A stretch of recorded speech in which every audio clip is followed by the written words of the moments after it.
जब दुनिया सोना खोदने निकले तो खुद सोना न खोदें, बल्कि सोना खोदने के औजार बेचें। आप इस तस्वीर को देखकर सोचेंगे कि बस इसे ही गुलामी कहते हैं, पर आज भी एक नई गुलामी मौजूद है, जिसे मॉडर्न डे स्लेवरी या स्क्रिप्टेड लाइफ कहा जा रहा है। कितने ही लोग दिन प्रतिदिन एक ऐसी जिंदगी जी रहे हैं जहां से बाहर निकलना उनके लिए नामुमकिन सा लगता है। स्क्रिप्टेड लाइफ उस तमाशे जैसा है जो आपको कभी बाहरी दुनिया को पहचानने ही नहीं देता। बचपन से लेकर अब तक तमाम लोग, टीचर्स, पेरेंट्स, सोसाइटी, आपके दिमाग में एक कहानी गढ़ते जाते हैं। अच्छे मार्क्स लाओ, नौकरी कर लो, ईएमआई भरो और जिंदगी सेट।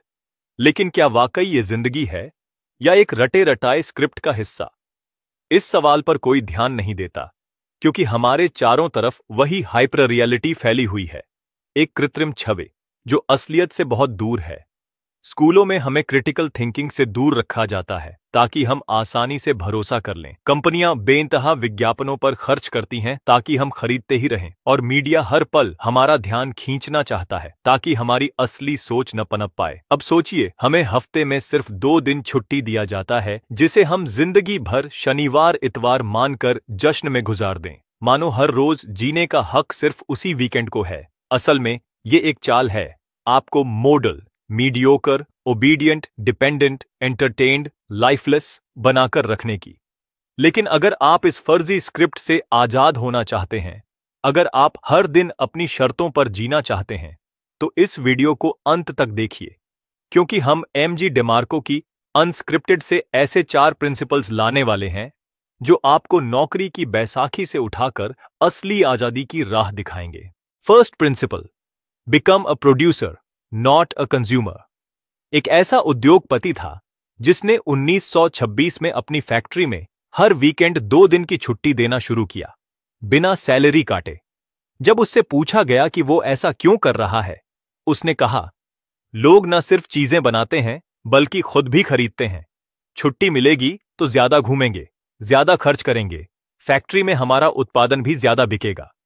इस तरह पूरा सिस्टम इन कंज्यूमर्स को हमेशा नए सामान की चाहत में लगाए रखता है, ताकि वे दिन रात मेहनत करके आखिर में अपनी कमाई फिर किसी और के हाथों सौंप दें। यहां एमजे डेमार्को बोलते हैं कि इससे छुटकारा पाने के लिए आपको पैसे का पीछा करने की जगह पैसा कमाने वाले मॉडल में घुसना होगा, यानी उत्पादक बनना होगा, न कि हमेशा खरीदार। अगर आप एक महंगा स्मार्टफोन लेने के लिए महीने भर की सैलरी झोंक देते हैं, तो समझिए आप उस पूरे महीने सिर्फ उस कंपनी के लिए काम कर रहे थे, अपने लिए नहीं। इस चक्कर से निकलने का एक तरीका है, चीजों को कंज्यूम करने के बजाय सोचिए, मैं क्या क्रिएट कर सकता हूं। जिस पल आप खुद कुछ बनाने या बेचने लगते हैं, आप ध्यान से देखने लगते हैं कि फैक्ट्री कैसे चलती है, पैकेजिंग कैसे असर करती है, मार्केटिंग से कैसे इंपैक्ट बनता है। In a gold rush, don't dig for gold, sell the shovels. ये कहावत बिल्कुल सच है। लॉ ऑफ अफेक्शन यही कहता है कि जितने ज्यादा लोगों पर आपका पॉजिटिव इंपैक्ट होगा, उतनी ही आपकी इनकम बढ़ेगी। चाहे आप सस्ता प्रोडक्ट लाखों लोगों को बेचें या महंगा प्रोडक्ट कुछ गिने चुने अमीर कस्टमर्स को। इसलिए उत्पादक बनने पर फोकस कीजिए, लोगों की मुश्किलों को पहचानिए और उन्हें हल कीजिए। बस इसी सोच से आप अपना बिजनेस या प्रोडक्ट आइडिया पैदा कर सकते हैं। Second principle, don't chase events, follow the process. लोग अक्सर किसी स्टार एथलीट को या बड़े बिजनेस को देखकर सोचते हैं, ये तो एक दिन में ही चमक गए। लेकिन अनस्क्रिप्टेड सोच बताती है कि हर सफलता के पीछे एक लंबी प्रोसेस छिपी होती है। फेमस एक्टर या टॉप लेवल स्पोर्ट्स पर्सन हम जो देखते हैं, वो सिर्फ इवेंट है जहां वे लाइमलाइट में होते हैं, पर महीनों या सालों तक की कड़ी मेहनत और पसीना पब्लिक को नजर नहीं आता। एक्शन फेकिंग से सावधान रहें, यानी वो दिखावटी काम जिनसे रिजल्ट पर कुछ असर नहीं पड़ता। जैसे नया बिजनेस आइडिया आते ही सबसे पहले विजिटिंग कार्ड डिजाइन करा लेना, पर असल प्रोडक्ट पर मेहनत न करना। एक्शन टेकिंग का मतलब है छोटे छोटे स्टेप्स जो रियल प्रोग्रेस लाते हैं, जैसे जिम की मेंबरशिप लेकर वाकई रोजाना वर्कआउट करना, न कि महंगे जूते खरीदकर आलसी बैठना।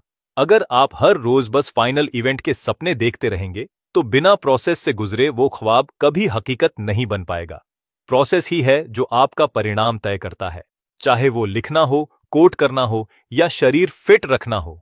हम सोचते हैं कल से मैं फिट हो जाऊंगा, लेकिन अगर आप आज ही अनहेल्दी स्नैक्स अपनी टोकरी में भर रहे हैं तो कल के फिटनेस रिजल्ट को खुद ही धोखा दे रहे हैं। Third principal, build a brand, not just a company. कई लोग सोचते हैं कि बस एक रजिस्ट्रेशन करा लो, लोगो डिजाइन करा लो और कंपनी बन गई। पर एमजे डेमार्को के मुताबिक ब्रांड बनाना कहीं ज्यादा अहम है, क्योंकि ब्रांड के साथ लोग इमोशनली जुड़ते हैं, मात्र एक नाम या लोगो के साथ नहीं। कस्टमर ये नहीं पूछता कि आपने एमबीए किया है या आपके पास कितनी डिग्रियां हैं, वो देखता है कि आपका प्रोडक्ट या सर्विस उसकी जिंदगी में क्या वैल्यू जोड़ रही है। ब्रांड का मतलब यह भी है कि आप केवल सबके लिए सब कुछ नहीं बेचते, आप स्पेसिफिक लोगों के लिए एक विशेष अनुभव क्रिएट करते हैं। फेरारी कभी टीवी पर ऐड क्यों नहीं चलाता? क्योंकि उसके टारगेट कस्टमर टीवी के सामने बैठे ही नहीं मिलते। ब्रांड किसी लोगो या वेबसाइट से नहीं बनता, बल्कि आपकी एक्शन और रिपुटेशन से बनता है। लोगों को मालूम हो जाए कि यहां से खरीदूंगा तो मुझे बेहतर मिलेगा। अगर आप सच में बड़ी सक्सेस चाहते हैं तो बस कंपनी खोलने से आगे बढ़ें। अपनी क्वालिटी, वैल्यू और ईमानदार सर्विस से लोगों का भरोसा जीतकर ब्रांड बनाइए। हम सोचते हैं लोगो डिजाइन कूल हो तो कंपनी हिट हो जाएगी, पर असली सवाल यह है, आपके कस्टमर को फर्क क्यों पड़े? कस्टमर को आपकी पहचान से ज्यादा अपनी जरूरत से मतलब है। Fourth principle, graduation is not the end of education. कई लोग ग्रेजुएशन के बाद पढ़ना बंद कर देते हैं। उन्हें लगता है कि ग्रेजुएशन का मतलब शिक्षा का अंत है, पर यह सच नहीं है। असलियत में आपकी असली जिंदगी ग्रेजुएशन के बाद शुरू होती है। अब सवाल यह है कि अब तक जो कुछ आपने सीखा है उसे आप कैसे उपयोग में लाएंगे। आपको ग्रेजुएशन के बाद भी सीखना जारी रखना चाहिए। आज इंटरनेट पर आपके सीखने के लिए हर तरह की जानकारी मौजूद है। आपको बस यह तय करना है कि आपको किस समस्या का समाधान चाहिए और फिर उस पर स्टेप बाय स्टेप फोकस करना है। बहुत से लोग पढ़ना शुरू करना तो चाहते हैं, लेकिन उनके मन में यह सवाल रहता है कि कौन सी किताब पढ़ें। इसका जवाब यह है कि आपको वही किताब पढ़नी चाहिए जो इस समय आपकी सबसे बड़ी समस्या का समाधान करे। मतलब, अगर आपके पास बिल्कुल पैसे नहीं हैं, तो इन्वेस्टिंग से जुड़ी किताबें अभी आपके लिए बेकार होंगी। इसकी जगह ऐसे विषयों पर पढ़ें जिनसे आप कोई नई स्किल सीखकर अपनी कमाई बढ़ा सकें। अगर आप अभी स्टूडेंट हैं तो पहले सेल्फ डिसिप्लिन और हैबिट बिल्डिंग पर ध्यान दें। इन्वेस्टिंग बाद की बात है। आपने एमजे डेमार्को की किताब अनस्क्रिप्टेड से 4 दमदार प्रिंसिपल्स सीखे। पहले, कंज्यूमरिज्म से निकलने के लिए आपको प्रोड्यूसर बनना होगा, क्योंकि दुनिया खिलाड़ियों को जानती है, दर्शकों को नहीं। सेकंड, किसी स्तर को सीधे पाने की बजाय वहां तक पहुंचने के लिए जिन प्रक्रियाओं की जरूरत है उन पर ध्यान दें।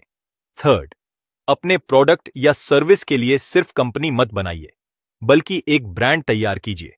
फोर्थ, आपकी ग्रेजुएशन शिक्षा का अंत नहीं, बल्कि शुरुआत है, इसीलिए सीखते रहिए। इन प्रिंसिपल्स को अपनाकर आप उस स्क्रिप्टेड लाइफ से आजाद हो सकते हैं जिसमें ज्यादातर लोग दिन रात चक्की पीस रहे हैं, ईएमआई, जॉब और नकली सोशल नॉर्म्स के बंधनों में। अनस्क्रिप्टेड लाइफ आपको एक खुली आजादी देती है, जहां आपकी मेहनत आपके ही सपनों को पूरा करती है, न कि किसी और के एडवांटेज के लिए। अगर आप वाकई इस कड़ी बंदिश से निकलना चाहते हैं, तो जितना जल्दी इस सोच को अपनाएंगे, उतनी जल्दी अपने विचारों का, अपने पैसों का और अपने समय का असली मालिक बन पाएंगे। हम अक्सर बोलते हैं, मैं एक दिन जरूर सक्सेसफुल बनूंगा, मगर असलियत यह है कि वो एक दिन आपकी आज की एक्शन से शुरू होना चाहिए, वरना बस ख्याल ही रह जाएगा। दुनिया के कई महान आविष्कारकों और एंटरप्रेन्योर्स जैसे Steve Jobs, Henry Ford, Sam Walton, Elon Musk ने अनस्क्रिप्टेड लाइफ जिया और इतना कुछ हासिल किया। अगर ये पोस्ट आपको मददगार लगी तो लाइक करें और शेयर करके अपने दोस्तों को भी इस नई सोच से रूबरू कराएं। कमेंट में बताइए, आप अनस्क्रिप्टेड लाइफ की शुरुआत के लिए कौन सा पहल करेंगे। अगर आप एमजे डेमार्को की ये किताब खुद पढ़ना चाहते हैं तो डिस्क्रिप्शन में दिए गए लिंक से खरीद सकते हैं। असली अनस्क्रिप्टेड सफर वहीं से शुरू होता है। साथ ही मैंने कई उपयोगी बुक लिस्ट भी शेयर की है, ताकि आप लगातार अपनी नॉलेज और स्किल्स को एक्सपैंड कर सकें। याद रखिए, जिंदगी आपकी है और उसकी स्क्रिप्ट भी आपके हाथ में होनी चाहिए।